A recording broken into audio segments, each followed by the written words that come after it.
Салем баршаңызға. Қызықты әңгімелер каналына қош келдіңіздер. Каналға тіркеліп лайк басып кетіңіздер. Бір жұп ғашықтар болыпты. Жігіт әлсіз, жасқаншақтау болса керек. Қашанда қиындыққа жолықса алдымен қалыңдығын сынап көруге мәжбүрлейтін болса керек. Ал бойжеткен осы үшін назаланатын. Күндердің күнінде теңізге саяхаттай шыққан қос ғашықтың қайғы дауылға жолығып аударылыпты. Әзер дегенде қайықтың сынық ағашын ұстап аман қалған олар амалсыз әлдеқайдан келер көмекті күтумен болыпты. Батыл, қайсар бойжеткен жігітін сынап көрмекке сен қорқасың ба деп сұрайды. Көзінде үрей тұнған жігіт жалма-жан қалтасына үнемі салып жүретін пышағын алып, егер әлдеқайдан қатер төнер болса, алдымен сені қорғаймын депті сеніммен. Дәл осындай қатерлі сәтте мынадай батыл шешімге риза болған бойжеткен іштей риза болыпты. Көп өтпей үлкен жүк кемесі бұларды байқап құтқаруға келе жатады. Қуанышы қойнына сыймаған қос ғашық дәл сол сәтте өздеріне таяп келе жатқан жыртқыш акуланы да көреді.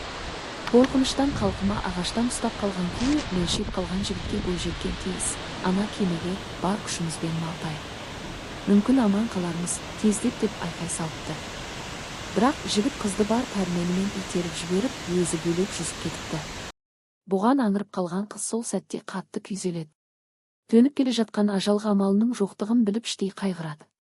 Бақытына орай әлгі жыртқыш оның қасынан келсе де, оған бұрылмастан жігіт малтап кеткен жаққа қарай өте шығыпты. Бейшара жігіт әп-сәтте акуланың азуына ілінеді. Жан таласып жатқан сәтінде бар даусымен мен сені сүйемін деп айқайлапты.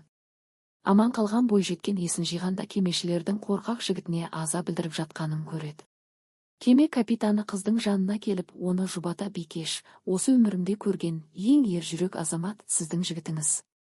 Оның өлімі үшін қайғырамыз, сабыр етіңіз дейді. Жоқ, ол барып тұрған қоян жүрек. Мен ештеңеге қайғырмаймын дейді қыз жасын сүртіп. Кеме бастығы бойжеткеннің бұл қылығына түсінбей: қалайша оны кінәлап тұрсыз? Мен бәрін де бақылап тұрдым. Мен оның сізді кеме жаққа қарай итеріп жіберген соң өз білегін тілгенін көрдім. Ал акуланың қанға деген сезімталдығы өте күшті. Егер ол бұлай істемегенде сіздің аман қалуыңыз мүмкін емес еді дейді сабырлықпен. Мейлі қаншама әлжуаз, қорқақ болса да, шынайы сүйіспеншілікке толы жүрек өмірдің ең бір қатерлі сәттерінде өз махаббаты үшін құрбандық беруден бас тартпайды. Құрметті оқырмандар, каналға тіркеліп лайк басып кетіңіздер.